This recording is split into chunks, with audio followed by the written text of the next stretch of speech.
In the bustling downtown café, all eyes turn toward a scarred veteran sitting alone. Years of military service have left their mark on his face and hands, drawing cruel stares and whispers from those around him. Today started like any other: coffee, sideways glances, and the weight of judgment pressing down on his shoulders. But this morning would be different. As the mockery reaches its peak, an elderly man rises from his seat across the room. The café falls silent. No one knows it yet, but this distinguished figure is about to change everything with just 6 words. Sometimes the most powerful moments come from the most unexpected places. In a world quick to judge, could 6 simple words really have the power to heal decades of pain? Before we jump back in, tell us where you're tuning in from. And if this story touches you, make sure you're subscribed, because tomorrow I've saved something extra special for you. The alarm hadn't gone off yet, but Marcus Chen was already awake. He'd been that way since Kandahar, rising before dawn, listening to the silence of his apartment, broken only by Shadow's steady breathing at the foot of his bed. His German shepherds. Ears perked up as Marcus shifted, those intelligent eyes watching as he reached for the dog tags on his nightstand. His fingers traced the familiar grooves, paying special attention to the date etched alongside his name and service number: 07-14-2019. The day everything changed. Shadow padded over, resting his head on Marcus's lap as if sensing the weight of memory. "Time for PT, buddy," Marcus murmured, his voice still rough with sleep. Physical therapy had become as much a part of his morning routine as brewing coffee. He swung his legs over the bed, scarred hands gripping the sheets as he steadied himself. The mirror across the room caught his reflection, a tapestry of healed tissue across his neck and jaw, disappearing beneath his t-shirt where the worst of the burns remained hidden. Shadow stayed close as Marcus moved through his exercises, the ones the VA hospital had drilled into him during those long months of recovery. Extension, flexion, maintain range of motion. Each movement was a small victory against the tightness that threatened to limit him further. The dog tags clinked softly as he worked, a rhythm that took him back to that last mission. The intel had been solid: high-value target, minimal civilian presence, clear extraction route. Everything by the book. Until it wasn't. The explosion had come from nowhere and everywhere at once. He remembered the heat, the weight of his gear as he dragged Reynolds clear of the blast zone, the second detonation that caught him full force. A wet nose against his hand brought Marcus back to the present. Shadow had learned to recognize these moments when the past grabbed hold too tightly. The shepherd's presence was an anchor, trained to ground him when memories threatened to pull him under. "Thanks, boy." Marcus scratched behind Shadow's ears, earning a gentle whine of acknowledgement. He reached for the worn wooden box on his dresser. Another morning ritual. Inside lay his Purple Heart, nestled beside the Special Forces patch he'd worn that day. He never displayed them, but touching them each morning reminded him that pride and pain could occupy the same space. The sun was beginning to peek through his apartment windows as Marcus finished his routine. Shadow's bowl filled with kibble, coffee maker humming to life, uniform for his job at the Veterans Outreach Center, laid out with military precision. Normal morning things that had taken on new meaning in the aftermath of injury. His hands shook slightly as he buttoned his shirt, nerve damage that would never fully heal. But they were steady enough for what mattered. Holding Shadow's leash, greeting the people he helped at the center, carrying on despite the stares and whispers that had become part of his new normal. The dog tags went into his pocket where they'd stay until tomorrow's dawn brought this ritual around again. Shadow sat patiently by the door, leash in mouth, ready to face another day at his handler's side. Together they stepped out into the morning. 2 warriors making their way in a world that didn't always understand the price of service, but couldn't take away the honor of having paid it. The morning air carried the promise of spring, but Marcus hunched his shoulders against more than just the lingering chill.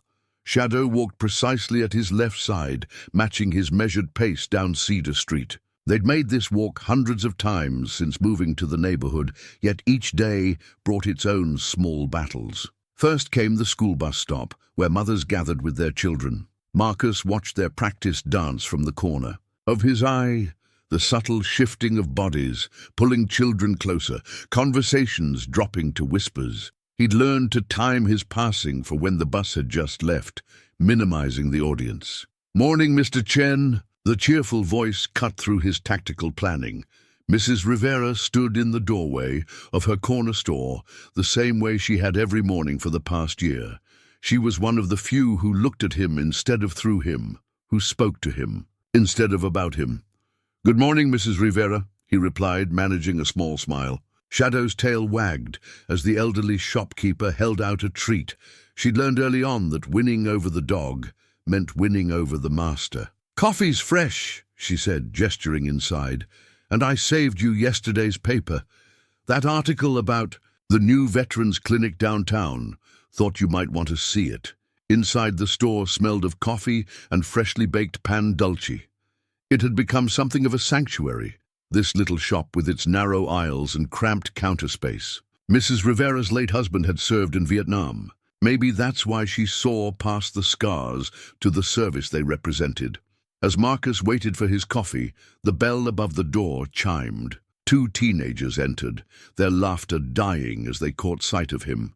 He heard their sharp intake of breath, the muffled whispers. His hand instinctively went to his pocket, fingers finding the smooth metal of his purple heart. "Dios mío!" Mrs. Rivera's voice cracked like a whip.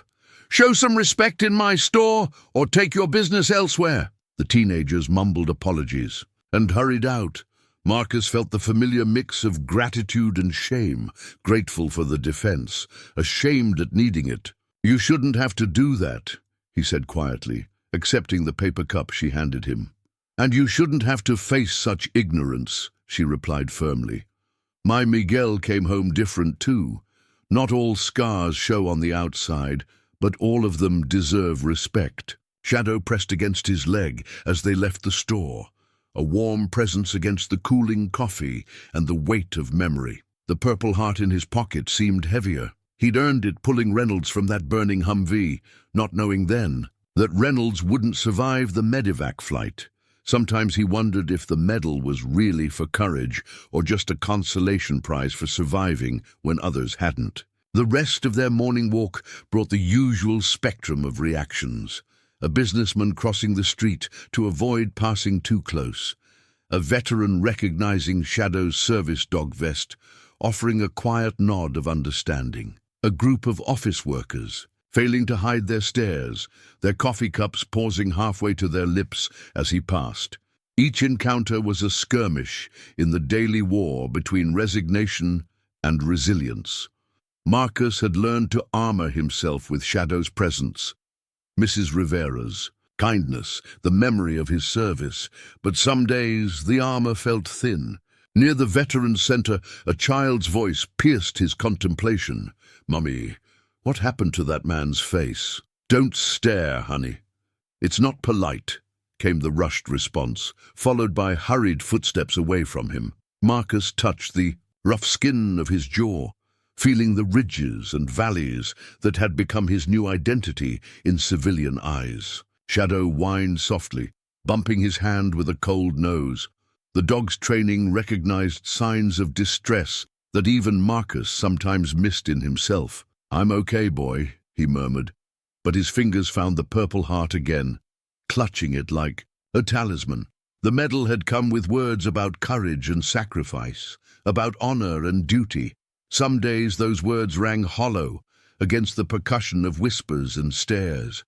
Other days, they were the only thing that kept him walking forward, one step at a time, into a world that seemed determined to make him feel like a stranger in his own skin. The VA hospital's automatic doors whispered open, releasing a blast of air-conditioned staleness that never quite masked the underlying scent of antiseptic. Marcus walked through with practiced familiarity, Shadow's nails clicking against the polished floor. Here, at least, his scars didn't draw second looks. In these halls, bearing the marks of service was the norm, not the exception. "Chen, hold up!" The voice echoed down the corridor, followed by the distinctive tap-thump of a prosthetic leg. James Morrison moved with the fluid grace of someone who'd long since mastered his artificial limb, his perpetual grin unchanged since their first meeting in physical therapy 2 years ago. "You're early today," Marcus observed as James fell into step beside them. Shadow offered a gentle nudge to James's hand. The dog had a soft spot for the former Marine. "Had to be. Word is Dr. Patterson's bringing in some hotshot specialist. From Walter Reed, thought you might want to know, considering—" James gestured vaguely toward Marcus's neck and face. Marcus absently touched his scars. "I've had enough specialists." "Yeah, well, this one's different, pioneering some new regenerative therapy. But that's not why I really came looking for you." James pulled a creased flyer from his pocket, smoothing it against the wall. "Military Appreciation Day. Community Center's hosting it next weekend. Before you say no, just hear me out. It's not another one of those rubber chicken dinners where they parade us around like show ponies. This is different. Real community engagement. Kids meeting vets, families learning about service, breaking down those walls, you know?" They'd reached the support group room, but James blocked the doorway, his expression turning serious. "Look, man, I know how it is. After I lost the leg, I wanted to hibernate in my apartment forever, but hiding doesn't make the world any better at handling what they see." Marcus studied the worn photograph hanging outside the group room. Young soldiers in desert camo, arms around each other's shoulders, faces split with confident grins. He remembered wearing that same expression once, before learning how quickly confidence could burn away. "The last public event I attended, a woman asked if they could do a story about me for their church newsletter, called it Finding Beauty in Battlefield Scars. Like I was some kind of inspirational poster." James snorted. "Yeah, well, people can be idiots, but sometimes they just need education.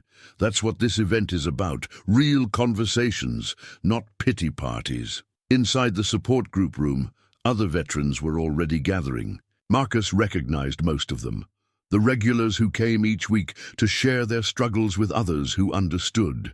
Young and old, men and women, bearing visible and invisible wounds of service. As they took their seats, Marcus pulled out the deployment photo he always carried. 4 faces smiled back at him, himself, Reynolds, Thompson and Martinez. Only he and Thompson had made it home, and Thompson's traumatic brain injury meant he might never remember the brotherhood they'd shared. "I've been thinking about Reynolds lately," Marcus said quietly. James leaned in, knowing the weight those words carried, about what he'd say if he could see me now hiding from the world. What would he say? Marcus smiled slightly, the scars pulling at the expression. "Probably call me a chicken shit. Tell me to suck it up and drive on. Sounds like a wise man." James laid the flyer on Marcus's knee. "So maybe it's time to honor that wisdom." The group session started, but Marcus's thoughts kept drifting to the flyer. Shadow rested his head on Marcus's feet, a warm reminder of how far he'd come from those first terrible days in the burn unit. He'd learned to walk again, to use his hands despite the nerve damage, to face each day despite the pain. Maybe James was right. Maybe it was time to learn how to live in the world again, not just survive in it. As veterans around him shared their stories, Marcus found himself speaking up. He talked about Mrs. Rivera's kindness, about the mother hurrying her child away, about the teenagers in the store. Each story was met with nods of understanding, with similar experiences shared in return. "It's like wearing your service record on your skin," one woman said, gesturing to her own facial scars from an IED. "But that doesn't make it any easier when civilians don't know how to handle what they see. So maybe we need to teach them," Marcus heard himself say, surprising everyone, including himself. James's face split into a knowing grin. Shadow's tail thumped against the floor as Marcus pulled out the flyer again, smoothing its creases. Sometimes the hardest battles weren't fought with weapons or tactics, but with the simple courage to be seen, to stand in the light and help. Others understand the true meaning of service and sacrifice, The flyer sat on Marcus's kitchen counter for 3 days, its corners curling slightly in the humidity from his evening shower. Each morning he'd pause beside it, coffee in hand, while Shadow watched with patient eyes. The dog had learned to read his moods better than any human, sensing the war between isolation and duty that raged beneath his scarred exterior. "What do you think, boy?" Marcus asked, knowing the answer would be the same steady gaze that had helped him through countless sleepless nights. "James means well, but—" His phone buzzed. "Speak of the devil. Tell me you're not still overthinking." "Who this?" James's voice crackled through the speaker. "Thompson's wife called. He's having one of his good days, says he wants to come to the event." Marcus's hand tightened on his coffee cup. Thompson's good days were rare, precious windows when the fog of his brain injury lifted enough for him to remember their shared past. "You're fighting dirty, Morrison." "Damn straight I am. Look, I've got the whole thing planned out. We'll be there early, scope the layout, establish exit routes, just like a mission. Shadow's presence will keep most people from getting too close, and I'll run interference if anyone gets pushy about photos or interviews." The tactical approach was appealing, speaking to the part of Marcus that never quite left the military mindset. "And Thompson really wants to come? Said something about owing it to Reynolds." James paused, letting that sink in. His words are still jumbled sometimes, but that came through clear as day. Marcus looked at the deployment photo, now propped against his coffee maker. Reynolds grinning that cocky grin, arms slung around Thompson's shoulders. "Okay," he heard himself say, "but we do this my way." "Roger that, Staff Sergeant." The relief in James's voice was evident. "I'll pick you up at 800 on Saturday. We'll get Thompson and do a recon run of the community center before the crowds show up." After hanging up, Marcus pulled out his dress blues from the back of his closet. They'd need pressing, and his ribbons would need polishing, but the familiar weight of the uniform brought a strange comfort. Shadow padded over, nosing at the fabric as if recognizing an old friend. "Yeah, it's been a while," Marcus murmured, running his fingers over the Special Forces tab. The last time he'd worn this uniform was at Reynolds's funeral, before the scars, before everything changed. That night his dreams were a mixture of past and present. He was back in the Humvee, flames licking at his skin, but this time he was pulling Thompson out instead of Reynolds. The faces of strangers morphed into the faces of his team, their stares turning from judgment to understanding and back again. Shadow's wet nose against his cheek woke him at dawn. The dog had learned early on how to interrupt the nightmares before they took full hold. Marcus reached for his dog tags, then the Purple Heart. But today he added something new to his morning ritual, the event flyer now worn soft at the creases from repeated handling. "Just another mission, right?" he asked Shadow, who tilted his head in that way that always made Marcus smile, scars pulling tight against the expression. "Secure the perimeter, protect the unit, complete the objective." But as he went through his morning PT, Marcus knew this was different from any mission he'd run before. This wasn't about tactical superiority or strategic advantages. This was about facing the very thing he'd been avoiding, the intersection of his military past and his civilian present played out in public view. Thompson's rare moment of clarity echoed in his mind, owing it to Reynolds. Maybe that's what this was really about, showing that their sacrifice, their brotherhood, hadn't ended in that burning Humvee. Maybe it was about proving that even with scars, with trauma, with all the weight of memory and loss, they could still stand tall in the light of day. The community center parking lot was already half full when James's truck pulled in at 0750. Marcus sat straighter in his dress blues, scanning the gathering crowd with ingrained vigilance. Shadow mirrored his alertness from the back seat where Thompson dozed against the window, his good days often punctuated by sudden bouts of exhaustion. "Just like we planned," James said, killing the engine. He was resplendent in his marine dress uniform, the pants leg expertly pinned over his prosthetic. "Thompson's wife will meet us at the side entrance. I've got the layout memorized. Clear paths to 3 exits, 2 quiet rooms if you need a breather. And the coordinator knows to keep media away unless we give express permission. Marcus nodded, his hand automatically finding his name badge. Marcus Chen, Special Forces, RET. The simple text felt like a target, but also like armor. They moved as a unit, James taking point with his practiced gait, Marcus flanking Thompson, who had roused himself to shuffling wakefulness, Shadow maintaining his protective position.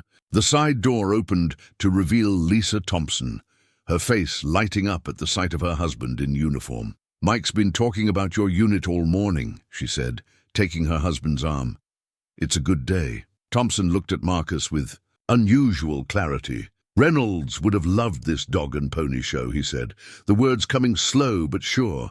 "Always was a show-off." The comment startled a laugh from Marcus, genuine and unexpected. Yeah, he was. Inside, the community center hummed with pre-event energy. Volunteers hung banners, arranged chairs, set up display tables with military memorabilia. A young coordinator approached, clipboard in hand, then hesitated at the sight of Marcus's scars. James smoothly intercepted Staff Sergeant Chen, Master Sergeant Morrison and Sergeant Thompson reporting as requested. "We've reviewed the schedule. Where do you need us?" Her professionalism recovered quickly. "Yes, of course. We have a veterans panel at 1,000 hours, then the meet and greet lunch. But please make yourselves comfortable until then. There's coffee in the conference room." They found a quiet corner to establish their base of operations, as James called it. Shadow settled at Marcus's feet, creating a natural buffer zone. Other veterans began arriving, some in uniform, others in civilian clothes with only their bearing, marking their service. "Staff Sergeant Chen?" A tentative voice drew his attention. A teenager in an ROTC uniform stood at parade rest, determination warring with nervousness on his young face. Would you mind if I asked about your service? I'm doing a project on Special Forces and at ease before you sprain something." James interrupted with a gentle smile. "Pull up a chair, kid." Marcus felt his anxiety ease as the cadet sat down, earnest and respectful. This was familiar territory, sharing knowledge, mentoring the next generation. Shadow's tail thumped approval against the floor as Marcus began explaining the selection process, the training, the brotherhood. More people drifted over as he spoke. Veterans nodded at familiar details. Civilians listened with genuine interest. Thompson occasionally interjected with surprisingly lucid memories of their shared missions, the ones that could be discussed in public anyway. But there were other faces in the growing crowd. Marcus caught the whispers, the sidelong glances, the phones slightly raised as if capturing photos they thought he wouldn't notice. A group of young men near the refreshment table made no attempt to hide their stares, their expressions a mix of fascination and barely concealed revulsion. "Ignore them," James murmured. But Thompson had noticed too, his face clouded with confusion that quickly turned to anger, one of the sudden mood shifts his injury could trigger. "Show some respect," Thompson started to rise, his voice rising. "You don't know, you weren't there when—" "Easy, brother." Marcus gripped Thompson's arm while Lisa quickly moved to his other side. "They're not worth it. Focus on the mission. Remember." Shadow pressed against Marcus's leg, grounding him as Thompson gradually settled. The young ROTC cadet had witnessed the whole scene, his face a study in dawning understanding of the real costs of service. "You all right, sir?" the cadet asked quietly. Marcus looked at the earnest young face and felt something shift inside him. These moments, the genuine connections, the chance to shape understanding, this was why they were here. The others, the ones who couldn't see past the surface, maybe they just needed time. And if not, well, he hadn't survived combat by worrying about everyone's approval. The veterans panel had gone well. Too well, perhaps. Success had a way of lowering guards, of making you forget that peace was often temporary. Marcus should have known better. He'd learned that lesson in combat, paid for it in blood and scars. Now, during what should have been a simple lunch break, history was rhyming, if not repeating. It started with phones. The group of young men from earlier had grown bolder, less subtle with their recording. Their whispers carried just enough to make their intent clear. Freak show and horror movie drifted across the room. Shadow's ears flattened, picking up on the rising tension before most humans would notice. James noticed, though. "Want me to handle it?" Marcus shook his head. "Let it go. We're here to bridge gaps, remember?" But bridges went both ways, and some people weren't interested in crossing.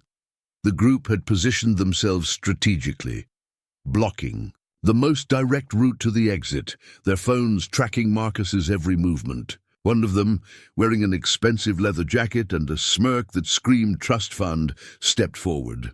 "Hey, hero," he called out, voice pitched to carry, "give us a smile for social media." "Oh, wait." He made an exaggerated gesture across his face, mimicking Marcus's scars. The room didn't quite fall silent, but the background noise shifted, became aware of itself. Thompson, who had been dozing in his chair, snapped awake with the instincts of a soldier sensing threat. Lisa squeezed his hand, whispering something in his ear. Marcus stood perfectly still, the way he'd learned to do when under enemy observation. Shadow pressed against his leg, a warm reminder of reality.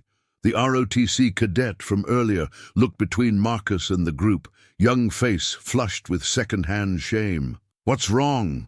Trust Fund continued, emboldened by Marcus's silence. Thought, this was about showing civilians the real face of war. "Well, we're looking, aren't we?" He turned to his friends, playing to his audience. "This is what our tax dollars get us. Monsters straight out of—" "That's enough!" The ROTC cadet's voice cracked but held. "You have no right. No right." Trust Fund laughed.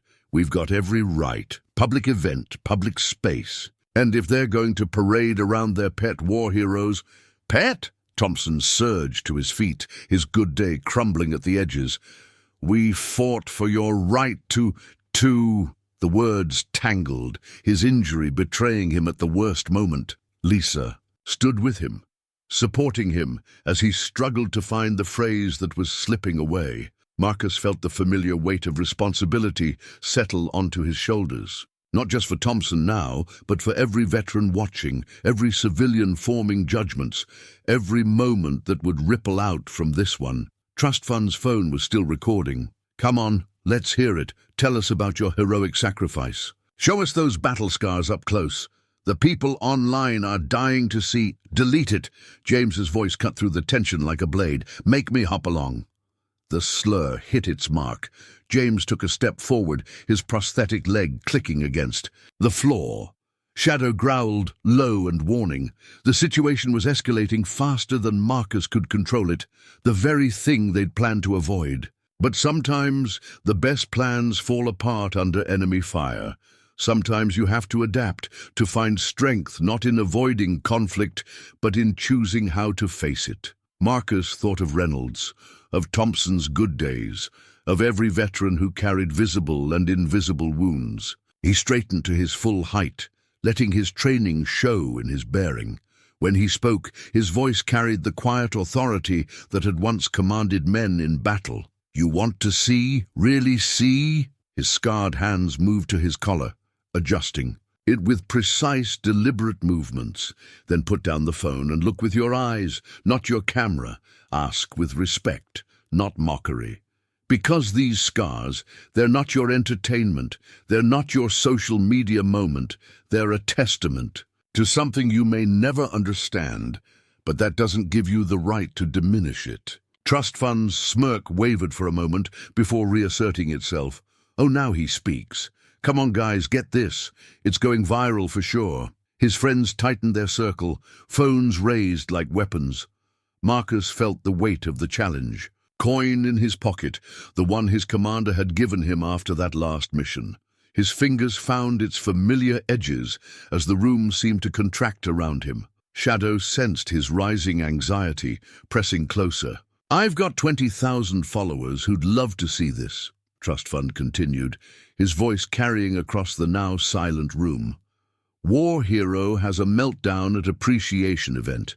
Maybe we can get you trending, make you famous. Isn't that what you want? All this uniform and ceremony stuff, it's just asking for attention, right? James moved to intervene, but Marcus caught his arm. This wasn't about fighting back.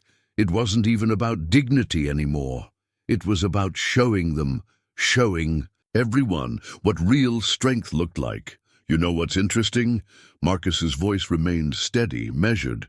In all my years of service, in all the firefights and missions, I never once met an enemy as eager to attack from behind a screen as you are from behind that phone. The ROTC cadet had been joined by others, veterans and civilians alike, forming a quiet wall of support behind Marcus. Thompson, still struggling with his words, stood straighter, his military bearing returning despite his confusion. 20,000 followers, Marcus continued, taking a deliberate step forward. Let me tell you about numbers that matter. 8 hours we spent pinned down under enemy fire. 4 men in my unit. 2 made it home. 1 can barely remember his own name some days. He gestured to Thompson. Those are the numbers that keep me up at night. Trust Fund's friends began to shift uncomfortably, but their leader doubled down. Yeah, well, how about we add some new numbers? How many likes do you think these scars will get? How many shares? Come on, Frankenstein, give us your best angle. The slur hit harder than Marcus expected. His hand tightened around the challenge coin until its edges bit into his palm. Shadow growled again, deeper this time, sensing the spike in his handler's heart rate. Lisa had managed to get Thompson seated again, but his face was a storm of confusion and rage. Reynolds, he muttered. Reynolds would have understood what I'm about to do, Marcus said quietly, more to himself than to Thompson. He reached up and began unbuttoning his dress jacket. The room held its breath. James tensed, ready to step in if needed. The event coordinator hovered uncertainly at the edges of the confrontation, walkie-talkie in hand. Marcus shrugged off his jacket with military precision, folding it carefully and handing it to the ROTC cadet. The scars on his neck disappeared, beneath his white dress shirt, but everyone knew they continued, telling a story of fire and sacrifice that no social media post could capture. You want to record something? His voice carried to every corner of the suddenly silent room. Record. These scars? They're from pulling my brother from a burning Humvee. He didn't make it, but he didn't die alone. That was my mission that day, and I completed it. Just like it's my mission today to stand here and show people like you that we're not your entertainment, we're not your viral content. We're soldiers. Marines, airmen, and sailors who gave pieces of ourselves, some visible, some not, so you could stand there with your phone and mock what you don't understand. The phones lowered one by one until only trust funds remained raised, but even his arrogance had begun to crack around the edges as the weight of the room's attention shifted from spectacle to judgment. Not of Marcus's scars, but of the man who thought they were something to ridicule, and that's when Marcus heard it, the soft tap of a cane against the community center's floor, the subtle shift in posture of every veteran in the room, the quiet murmur of recognition. Someone was coming, someone whose very presence commanded respect before they were even seen. The tapping of the cane grew closer, measured and deliberate, like a military drummer keeping time. Marcus felt the change before he saw its source, the straightening spines of veterans, the instinctive shift to attention, the electric recognition that rippled through the crowd. Through the parting audience came a man whose presence seemed to fill more space than his physical frame should allow. His dress blues, adorned with the stars of a general, were pressed to perfection. Age had turned his hair silver, but nothing about him suggested frailty despite the cane. This was a man who had carried authority for so long it had become part of his DNA. Marcus knew him instantly. General David Harrison, former commander of Special Operations Command. The man who had pinned the Purple Heart to Marcus's hospital gown when he was still wrapped in bandages, when the burns were fresh and the loss of Reynolds was an open wound. The general's eyes swept the scene with tactical precision, taking in every detail Marcus standing at parade rest, his dress jacket folded over the ROTC cadet's arm. Thompson struggling to rise again, Lisa gently restraining him, James coiled like a spring, ready to defend his brothers, Trust Fund and his friends, their phones now hanging awkwardly at their sides. Shadow watched the general's approach with unusual intensity, his training warring with instinct. Here was power but not threat, authority but not danger. At ease, the general said quietly, but with such natural command that even the civilians found themselves relaxing their posture. He moved to stand between Marcus and Trust Fund's group, his cane planted firmly on the floor like a flag claiming territory. "Sir," Marcus began, but the general held up a hand. "I heard what was said." His voice carried decades of command without needing to be raised. "I was in the back of the room. Wanted to observe before making my scheduled appearance." He turned to face Trust Fund, whose arrogance had withered under the general's steady gaze. "You have phones, information at your fingertips. Did any of you bother to look up Staff Sergeant Chen's service record before deciding to make him your entertainment?" Trust Fund swallowed hard. You were just demonstrating the very reason events like this are necessary." The general's words cut like a precision blade. 20,000 followers, you said? Let me tell you about another number, 16. That's how many men Staff Sergeant Chen saved during the operation where he earned those scars. 16 lives. Parents who got to see their children again. Children who still have their parents. The general's cane tapped once, sharp and final. "But you wouldn't know about Operation Falcon Shield, would you? It's still classified, just like the 3 silver stars on his record, just like the reason his team was selected for the most critical missions in theaters you've only seen in video games." The phones had disappeared completely now. Trust Fund's face had lost all color.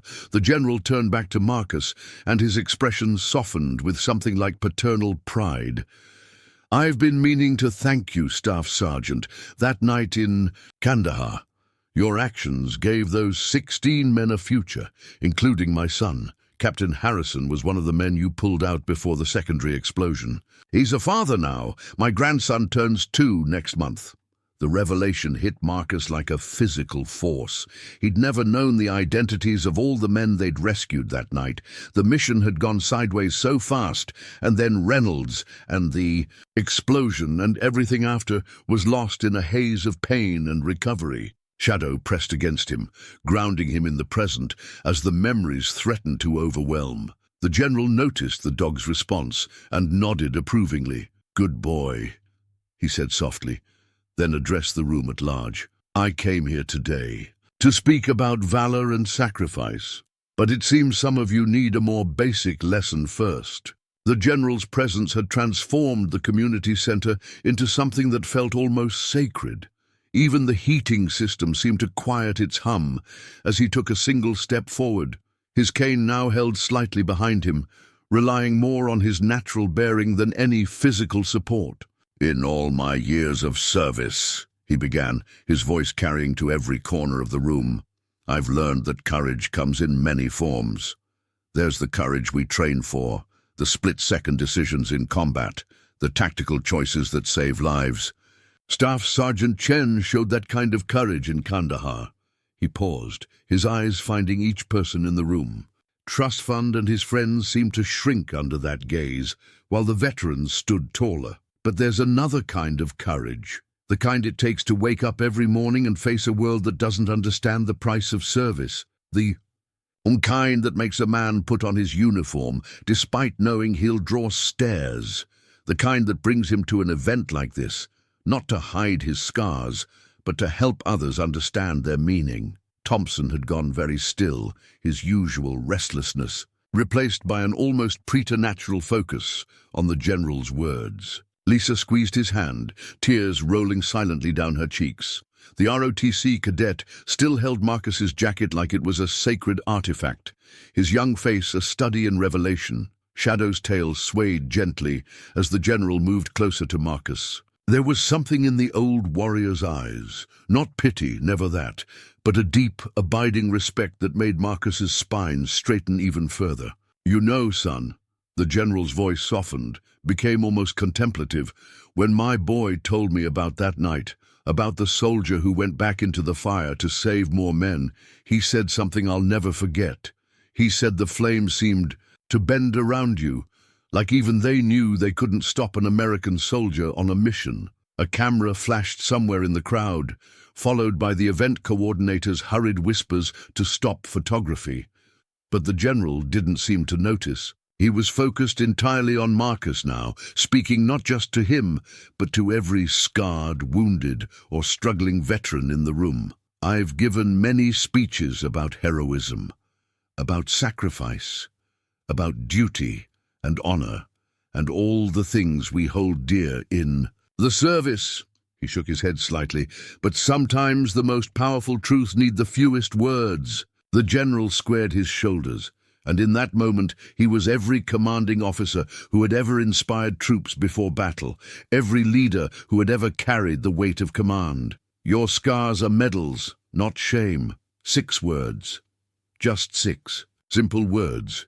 But they fell into the silence like stones into still water, ripples of understanding spreading through the crowd. Trust Fund's phone slipped from nerveless fingers, clattering to the floor. Thompson surged to his feet, this time with perfect clarity in his eyes, memories and present moment aligned for one brilliant instant. Marcus felt something break inside. Him, not like the shattering of glass, but like ice melting in spring. His hand found the challenge coin in his pocket, but for the first time since Kandahar, he didn't need its familiar edges to steady himself. The general wasn't finished. That's what you were trying to teach them, wasn't it, Staff Sergeant? Not with words, but by standing here, by facing their cameras and their mockery with the same courage you showed in combat. He turned to address the room again. Look at these men. Really look at them. Their scars, their struggles, their determination to keep serving even out of uniform. These aren't marks of shame. They're medals carved into flesh and spirit, testaments to sacrifices. Most of you will never have to make. Shadow pressed against Marcus's leg, but this time it wasn't to steady him. It was as if even the dog understood that something fundamental had shifted, that his handler was standing taller, breathing easier. James was the first to break protocol, stepping forward to shake the general's hand. "Thank you, sir," he said, his voice rough with emotion. Others followed, veterans approaching to render salutes, civilians coming forward to offer apologies or thanks. The ROTC cadet still clutching Marcus's jacket like a banner. Trust Fund and his friends had vanished, but Marcus hardly noticed. The general's words echoed in his mind, not erasing his scars, but transforming them. Not medals of bronze or silver, but medals of flesh and bone, marking not what he had lost, but what he had given, what they had all given. The next few minutes unfolded like a carefully choreographed dance, though no one was leading it. Veterans who had been standing at the edges of the room moved forward, forming a loose circle around Marcus and the general. Each face told its own story, some bearing visible scars like Marcus, others carrying invisible wounds that ran just as deep. A local reporter who had been quietly observing pulled out her notebook, her pen moving across the page with urgent purpose. She wasn't recording scandal or spectacle now, but something far more meaningful. The event coordinator had stopped trying to manage the situation, recognizing that something organic and powerful was taking place. "Sir," Marcus said, finding his voice at last, "I never knew about your son, about any of them really. After the explosion," the general nodded, understanding. "That's often the way of it, isn't it? We carry out our missions, pay whatever price is demanded, and rarely see the full impact of our sacrifices." He gestured to the gathering crowd. "But sometimes, Staff Sergeant, we get glimpses." Thompson moved forward, his movement suddenly, precise military bearing, restored by some combination of memory and moment. "I remember now," he said clearly, the fog of his injury lifting. "Reynolds said something just before. He said, 'Chen never leaves anyone behind.'" The words hit Marcus like a physical force. Shadow steadied him as the memory surfaced. Reynolds, pinned in the Humvee, ordering Marcus to get the others out first. Reynolds, who had died, making sure everyone else had a chance to live. The reporter's pen paused. "Would you be willing to share your story?" she asked quietly. "Not for sensation, but for understanding. People need to hear this." Before Marcus could respond, others began stepping forward. A middle-aged woman in civilian clothes spoke up. "My son's deployed right now. I've been so afraid of what might happen to him. But seeing you all here, seeing this..." She gestured to encompass not just Marcus's scars, but the entire gathering of veterans.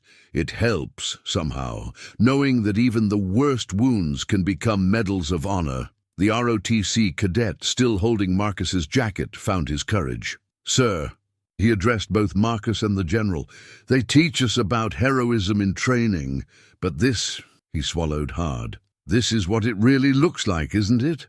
James moved to stand beside Marcus, his prosthetic leg clicking against the floor. "This is why we came today," he said. "Not for ceremony or show, but for moments like this. Understanding goes both ways." The general's words had done more than defend.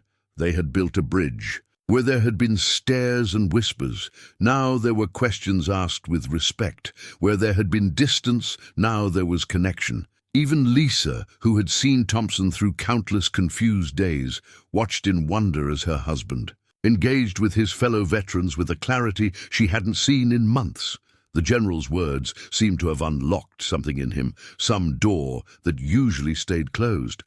"Your scars are medals, not shame." The phrase began circulating through the room, passed from person to person like a sacred truth finally spoken aloud. Each repetition seemed to carry new weight, new meaning.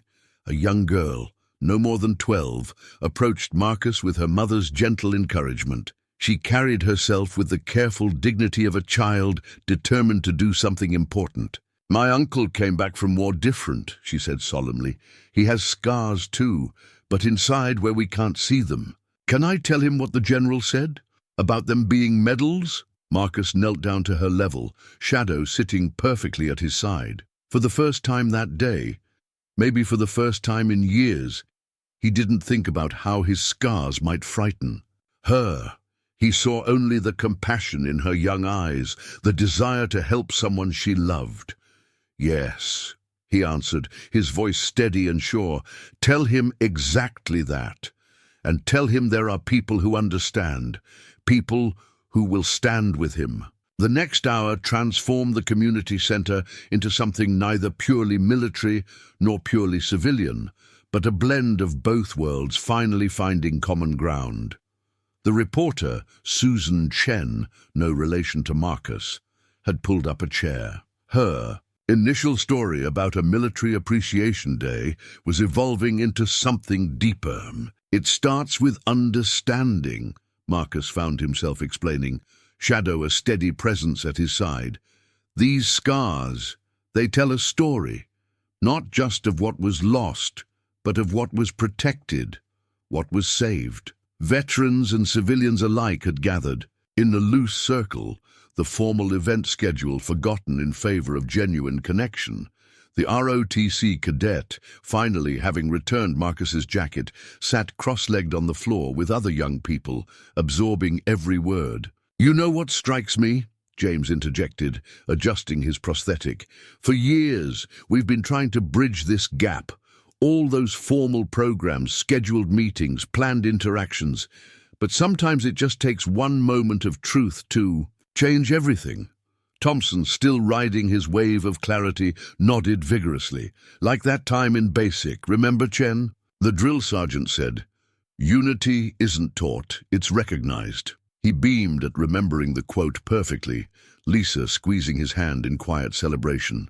The event coordinator, who had been frantically checking her phone, suddenly looked up. "The local news stations are calling. That video of the general's speech, the one before the phones were put away, it's already spreading. But not like they planned." She nodded toward where Trust Fund and his friends had been standing. "People are sharing it because of what it teaches, not what it mocks." A Vietnam veteran who had been quiet until now cleared his throat. "In my day, we didn't talk about these things. Came home, kept quiet, carried it alone. He gestured to his own facial scar, silvered with age. Wish someone had told me back then what the general just told you, son. The young girl who had spoken about her uncle was now sitting with her mother and several other military family members.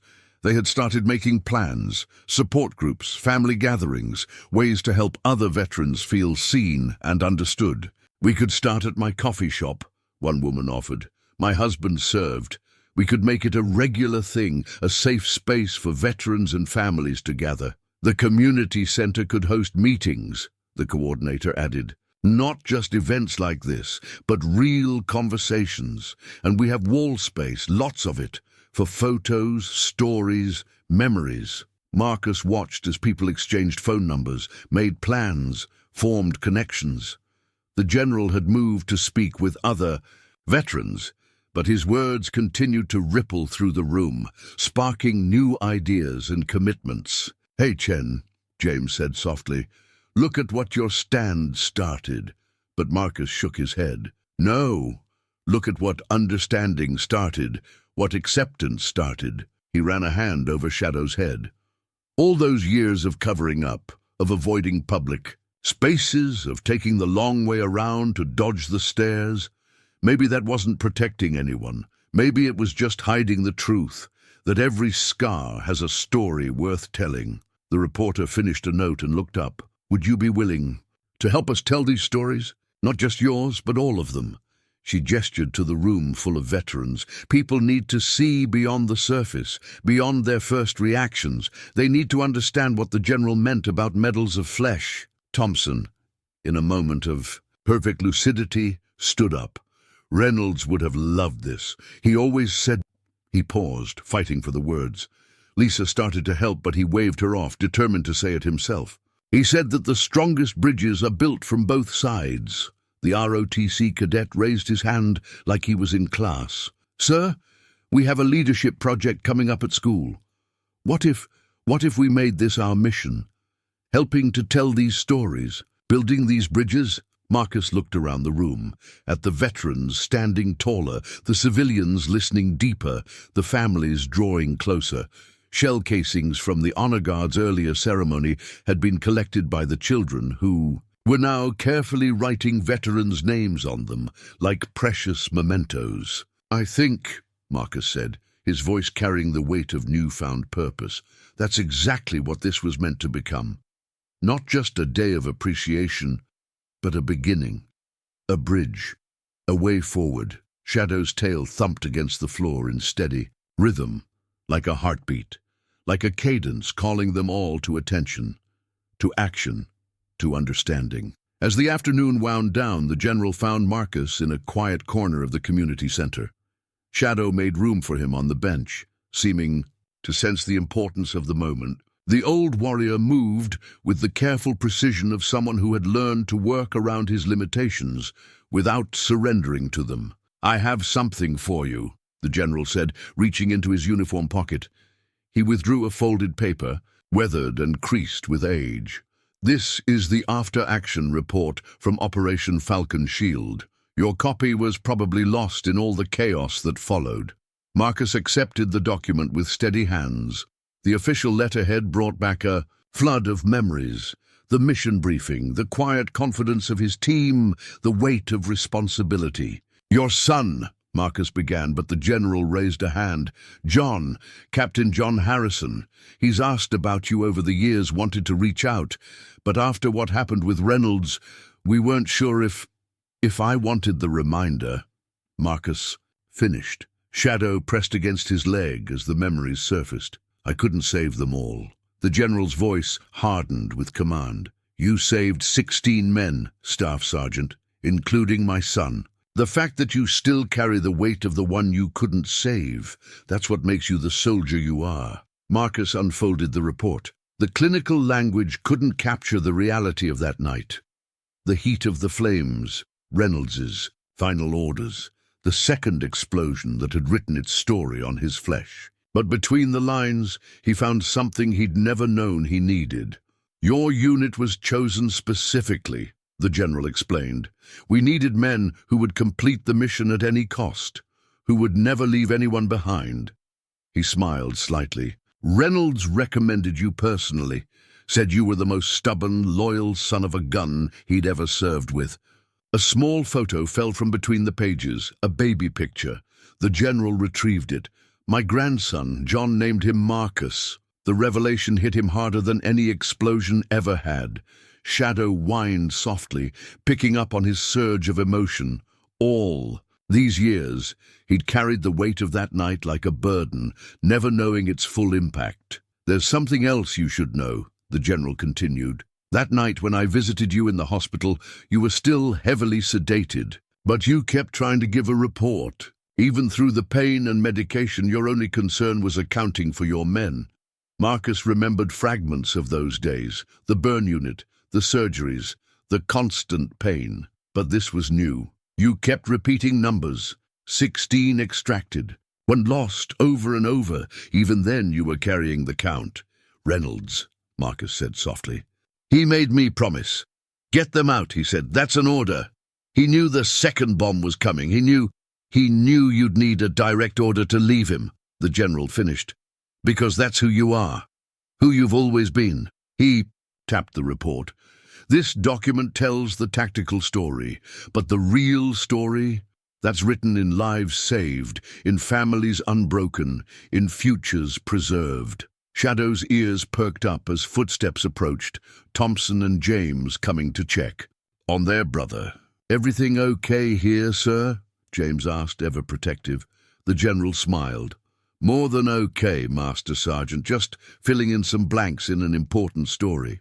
He turned back to Marcus. John's deploying again next month. His unit's having a send-off dinner. He'd be honored if you'd attend. Marcus looked at the baby picture again, at his namesake, at the future his sacrifice had made possible. I'd be honored, sir, but... No buts, Staff Sergeant. Those scars you carry, they're not just medals. They're bridges, between past and present, between sacrifice and survival. Between soldiers who served together, even if they never met. Thompson nodded vigorously. Like Reynolds always said, always. His clarity wavered, but his resolve didn't. Always together, even when apart. The general stood, every inch. The commander, despite his cane. Your mission isn't over, Staff Sergeant. It's just changed. And from what I've seen today, you're still completing it with distinction. 1 week after the community center event, Marcus stood before a classroom of high school students. Shadow sat alertly at his side, a steady presence as 30 teenage faces looked up at him with a mixture of curiosity, apprehension, and respect. The ROTC cadet who had stood by him that day, Michael Torres, sat in the front row, having arranged this speaking engagement through his instructor. Before we begin, Marcus said, his voice carrying the same quiet authority it had used to command. Men in combat, I want you to look at my scars. Really look at them. Take a moment to process whatever you're feeling. Curiosity, discomfort, maybe even fear. The students shifted in their seats, some averting their eyes, others staring openly. Marcus let the moment stretch, remembering the general's words about medals of flesh. Now, he continued, let me tell you what you're really looking at. You're not seeing injuries, you're seeing a promise kept, a mission completed, lives saved. The story poured out of him with surprising ease. Not the classified details, but the human truth of that night. The heat, the choices, the cost and triumph of putting others first. As he spoke, he watched understanding dawn in young eyes. A girl in the back raised her hand. Were you scared? Every second, Marcus answered honestly. But being brave isn't about not feeling fear. It's about what you do despite that fear. The questions came steadily after that. Some about his service, others about Shadow, and increasingly about what it meant to carry visible reminders of sacrifice. One boy, quiet until now, finally spoke up. My brother's in Afghanistan, he said. He says he's fine in his emails, but Mum thinks he's not telling us everything. Marcus nodded, understanding the unspoken question. Sometimes the hardest wounds to heal are the ones you can't see. That's why it's so important to build bridges of understanding now, before they're needed. James had slipped into the back of the classroom partway through, his prosthetic leg drawing its own curious glances. He added his perspective when asked, the two veterans demonstrating through their easy camaraderie what brotherhood really meant. After class, Michael Torres lingered. "Sir, the school paper wants to do a feature, and 3 other schools have asked if you'd speak to their students too." Marcus looked at James, who grinned. "Told you this would happen. Once people really understand, they want to share that understanding." The local newspaper article about the community center event had gone viral, spawning conversations across social media that for once trended toward respect and reflection rather than sensation. The reporter, Susan Chen, had captured the general's words and their impact perfectly. In a moment of profound simplicity, 6 words transformed how an entire community viewed the visible cost of service. "You know what this means," James said, as they left the school. "We're going to need a bigger venue, more veterans willing to share their stories, maybe even a proper program," Marcus finished. "Structure, support, follow-through, military precision applied to civilian understanding." Shadow's leash was steady in his scarred hand as they walked to the car. Students waved from windows, calling goodbye to the dog by name. No one had flinched or stared when Marcus waved back. "Reynolds would be proud," James said quietly. "This is another kind of no man left behind, making sure everyone who serves knows their sacrifices matter, that their scars tell a story worth hearing." Marcus touched the purple heart in his pocket, a gesture that now felt less like seeking comfort and more like drawing strength. His phone buzzed, a text from Captain John Harrison confirming plans for the unit dinner. "You know what the general said to me after class?" Marcus said, looking at his reflection in the car window. For the first time, he saw his scars not as marks that set him apart, but as signs that pointed the way forward. He said sometimes the best way to honor a sacrifice is to give it meaning beyond the moment it was made. James clapped him on the shoulder.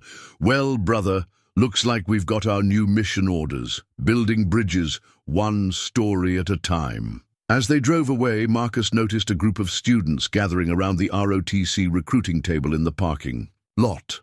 Michael Torres was there, gesturing animatedly, no doubt retelling the story of the community center, of the general's words, of what it really meant to serve. Shadow rested his head on Marcus's leg, and in the comfortable silence, a new sense of purpose settled over him. Not all missions involved combat. Not all victories were won with weapons. Sometimes, the most important battles were fought with words, with understanding, with the courage to stand before others and show them what service and sacrifice really looked like. 1 month after the community center event, Marcus pushed open the door of the downtown café where everything had changed. The bell chimed, just as it had that morning, but this time the sound carried a different meaning. Shadow padded beside him, his service vest now adorned with a small American flag pin, a gift from one of the high school students. The morning crowd looked up at his entrance, but their gazes held recognition rather than judgment. The viral video, the newspaper articles, and his recent speaking engagements had transformed him from a subject of whispers into a familiar face. A beacon, some had started saying, though Marcus still felt uncomfortable with such terms. "Your usual, Staff Sergeant?" The barista smiled warmly. She'd been there that day, had witnessed the mockery and then the transformation. Now, a new sign hung prominently behind her. "All heroes welcome," in bold letters, with a smaller line beneath. "Your scars are medals, not shame." "Thanks, Sarah," he replied, noticing how she'd positioned a water bowl for Shadow without being asked. "Expecting a crowd today." She nodded toward the corner where several small tables had been pushed together. "First official veterans coffee meetup. James called ahead to warn us, said we might need extra chairs." The idea had sprouted from that day at the community center, a regular gathering where veterans could meet, share stories, and help civilians understand their experiences. Simple in concept, profound in execution, Marcus had just settled into his usual spot when the bell chimed again. Thompson entered with Lisa, his movement steady, his expression clear. The good days were coming more frequently now, as if the purpose of these gatherings helped anchor him in the present. "Got your six, Chen," Thompson said, using their old unit's greeting. Lisa beamed at his clarity, at the way he navigated the space with confident familiarity. More veterans arrived, some Marcus recognized from speaking engagements, others new, faces drawn by word of mouth. A few bore visible scars like his own, but all carried their service in their bearing, in the way they automatically checked sightlines and exits, habits that never quite faded. Civilians began filtering in too. The mother and daughter from the community center, a group of students from Michael Torres's ROTC class. The reporter, Susan Chen, who had become a regular at these gatherings, learning to translate military experiences into stories that bridged the civilian-military divide. "Look who finally made it," James called out, as Captain John Harrison walked in, carrying his son, little Marcus, who stared with fascination at Shadow's alert presence. The café had never been so full, yet it felt more welcoming than ever. Conversations flowed naturally between veterans and civilians. A teenage girl asked respectful questions about a Marine's prosthetic arm. An elderly Vietnam veteran found himself explaining jungle warfare to an attentive audience of college students. "Did you ever imagine this?" James asked, settling into the chair beside Marcus. "From that morning when some punks with phones thought they had a viral moment to this?" Marcus watched as Thompson helped the barista arrange more chairs, his movements purposeful, his interaction with civilians natural and confident. Sometimes the best missions are the ones you never saw coming. Sarah approached their table with a fresh pot of coffee. "House blend for heroes," she said with a wink. "Chief asked me to tell you, business is up 30% since we started. Hosting these meetings. Turns out building bridges is good for everyone." Shadow's tail thumped against the floor as Captain Harrison made his way over, little Marcus squirming to get down and pet the dog. The toddler's innocent acceptance of Marcus's scars, reaching up to pat his cheek without hesitation, said more about progress than any newspaper article could. "He's got your determination," Marcus told the captain, watching the boy carefully. "Offer Shadow a treat. Must run in the family." The morning light streamed through the cafe windows, catching the All Heroes Welcome sign and casting its shadow across tables where warriors and civilians sat together, sharing stories, building, understanding, strengthening the bonds between those who served and those they protected. The changes came gradually, like dawn breaking over a battlefield. Marcus noticed them in small moments, the way he no longer calculated alternate routes to avoid crowds. How Shadow's alert posture had softened during their daily walks, the growing ease with which he met strangers' eyes.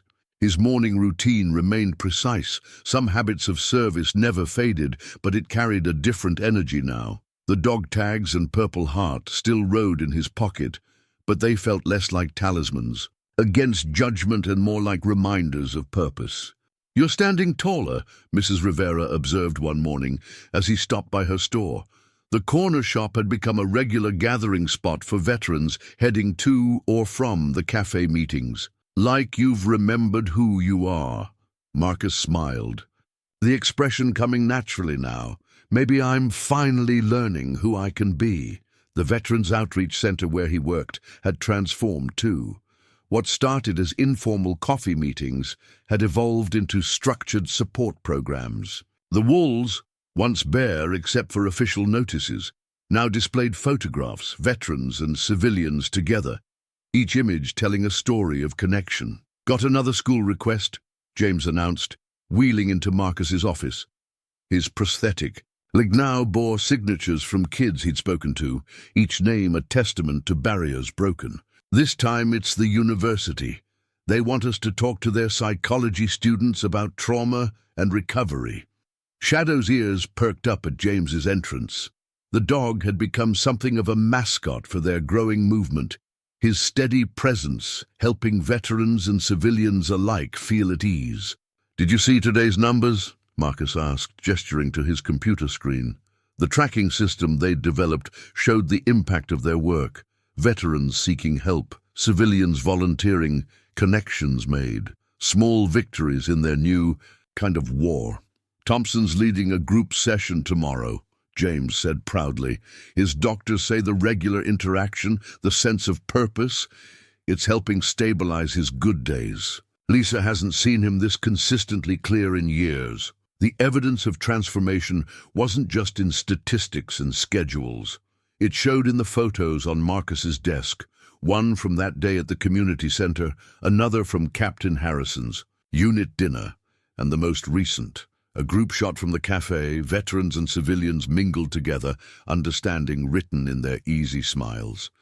A knock at the door interrupted their discussion. Michael Torres, now in his senior year and wearing his ROTC uniform with pride, stood at attention. "At ease before you sprain something," Marcus and James said in unison, sharing a grin at their running joke. "Sir, the recruitment office asked me to bring you this." Michael handed over a folder. "They're seeing increased interest in service, but not just regular enlistment. People specifically asking about support roles, medical training, ways to help veterans after deployment." Marcus opened the folder, recognizing faces from their speaking engagements in the applicant photos. Young people who had listened to their stories and decided to become part of the solution. "There's something else," Michael continued. "Remember that guy from the community center? The one with the phone?" Marcus tensed slightly, but Shadow remained relaxed. A good sign. "He came to our ROTC meeting yesterday. Wanted to apologize, said he'd been thinking about what the general said.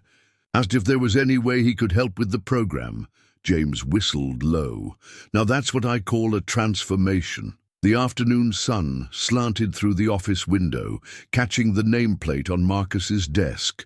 Staff Sergeant Marcus Chen, a veteran outreach coordinator. Below it, a smaller plate had been added. "Every scar has a story worth hearing." "You know what Reynolds would say about all this?" Marcus said, running a hand over his scarred jaw. "He'd probably make some smart-ass comment about me becoming a public speaker. And then he'd be the first one signing up to help," James finished. "Speaking of which, the general called.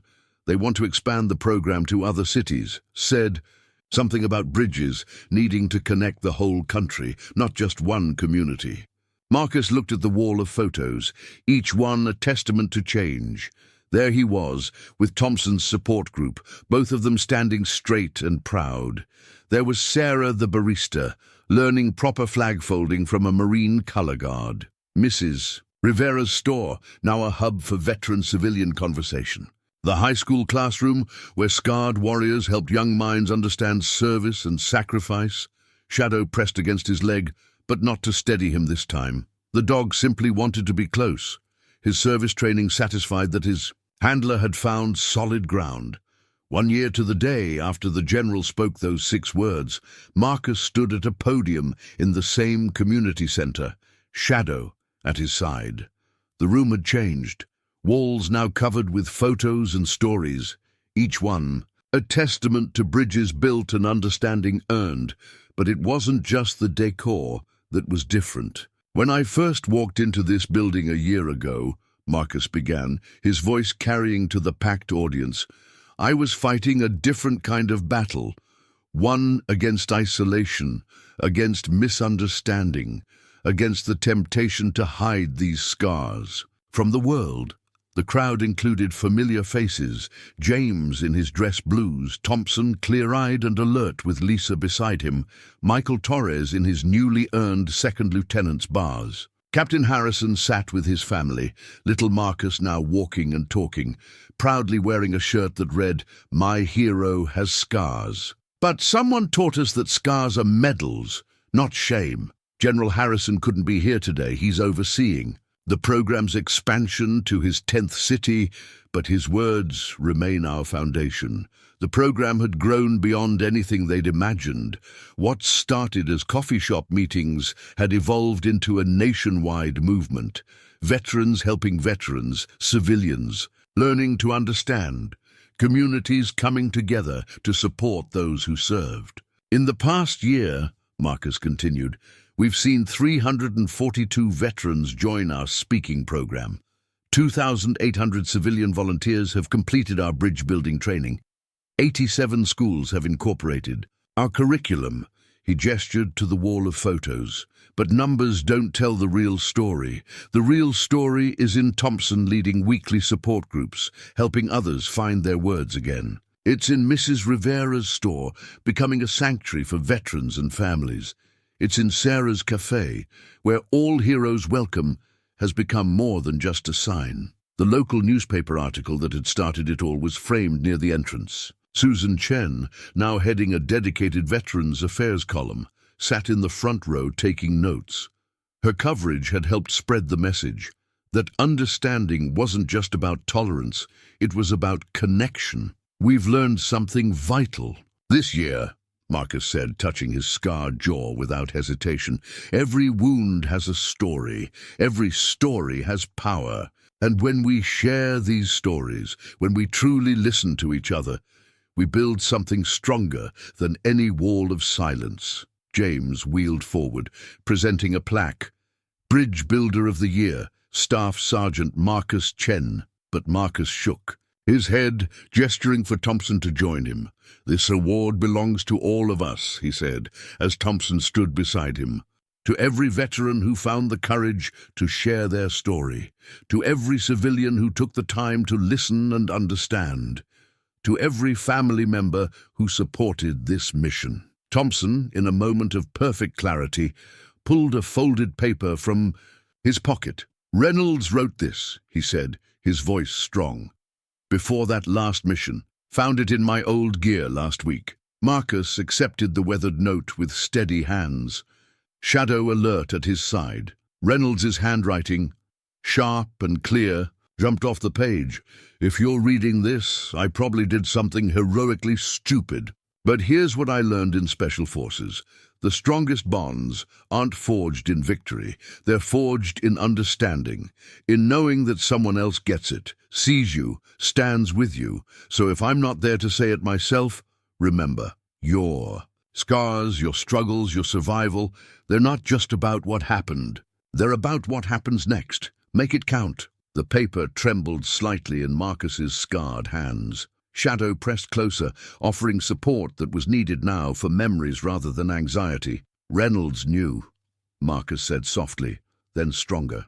He knew that survival wasn't the end of the mission, that every scar, every story, every moment of understanding builds a bridge someone else might need to cross. He looked out at the audience, at veterans standing taller, at civilians leaning forward to listen, at families drawing closer together. At the next generation, like Michael Torres, learning that service came in many forms. 1 year ago, we started building bridges. Today, we're not just crossing them, we're showing others how to build their own. And tomorrow, he smiled, scars pulling at the expression but carrying no shame. Tomorrow, we keep moving forward, one story, one connection, one moment of understanding at a time. Shadow's tail thumped against the floor in steady rhythm, like a heartbeat, like a cadence calling them forward. The sound echoed in the quiet. Room, a reminder that some missions never really end. They just find new ways to matter. The morning sun painted the downtown cafe in shades of gold, catching the All Heroes Welcome sign and casting its warm light across the scattered tables. Marcus sat in what had become his usual spot, Shadow relaxed at his feet. His coffee. The cup reflected a face that he no longer avoided seeing, scars that now told a story of triumph rather than trauma. The morning crowd flowed around him with easy familiarity. Sarah worked the counter, greeting each veteran by name, knowing their orders by heart. The wall behind her had become a tapestry of service and connection. photos, notes and memories shared by those who'd found understanding here. "Mind if we join you?" James wheeled up to the table, Thompson and Lisa right behind him.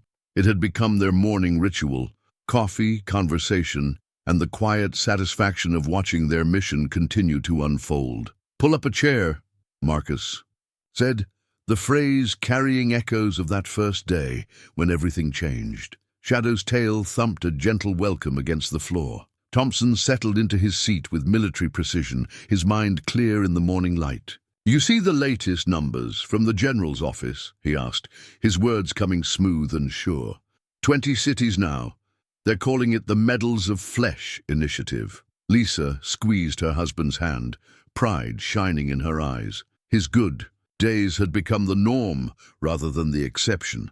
Each shared story and supported veteran helping to anchor him in the present. The bell above the door chimed as Mrs. Rivera entered, carrying her usual box of fresh pan dulce. Behind her came Michael Torres, now graduating from officer training, and a group of new recruits he was mentoring. They carried themselves with the kind of understanding that only came from hearing the real stories of service and sacrifice. "Special delivery," Mrs. Rivera announced, setting down the pastries. "Extra for today's meeting. Captain Harrison called. He's bringing some families from the new support group." Marcus touched the scars on his jaw, remembering how he used to flinch at his own reflection. Now these marks were like a map, leading others toward understanding. Shadow shifted, pressing against his leg not for support, but for the simple comfort of connection. "You know what Reynolds would love about all this?" James said, gesturing to the growing morning gathering. "Not just the bridges we've built, but the ones others are building because of what they learned here." The café had become more than just a meeting place. It was a nexus of healing, understanding, and purpose. Veterans helping veterans, civilians, becoming allies, families finding support, all because one general had stood up and spoken 6 words that changed everything. Sarah approached with fresh coffee, wearing the bridge builder's pin that had become their program's symbol. "Your usual staff sergeant?" she asked, but her smile said much more. It spoke of barriers broken, of fear transformed into understanding, of the power of seeing people for who they really were. Marcus looked around at what their morning coffee meetings had become. At one table, a young veteran with fresh scars listened as Thompson shared his story of finding clarity through purpose. At another, Michael Torres helped his recruits understand the true meaning of service. By the counter, Mrs. Rivera taught a group of military spouses her secret recipe for comfort food, their laughter a healing sound. "You know," Marcus said, his voice carrying the quiet authority that had once commanded men in battle, "when I first started coming here, I thought I was just getting coffee, trying to face the world one cup at a time. And now," James prompted, though they all knew the answer, "now I understand what the general really gave us that day. Not just words about scars and medals, but a mission that never really ends. Every person who walks through that door, carrying visible or invisible wounds, they're looking for what we found. Understanding, purpose, a way to turn their scars into bridges." Shadow's ears perked up as more people began arriving for the morning meeting. The sun had fully risen now, its light touching each face, each scar, each smile of recognition. In its glow, there were no barriers between veteran and civilian, no walls between those who served and those who sought to understand. Marcus lifted his coffee cup in a quiet salute to the dawn, to the mission, to the bridges built and those yet to come. His scars caught the morning light not as wounds, but as medals, not as barriers, but as bridges, leading always toward understanding, toward healing, toward home.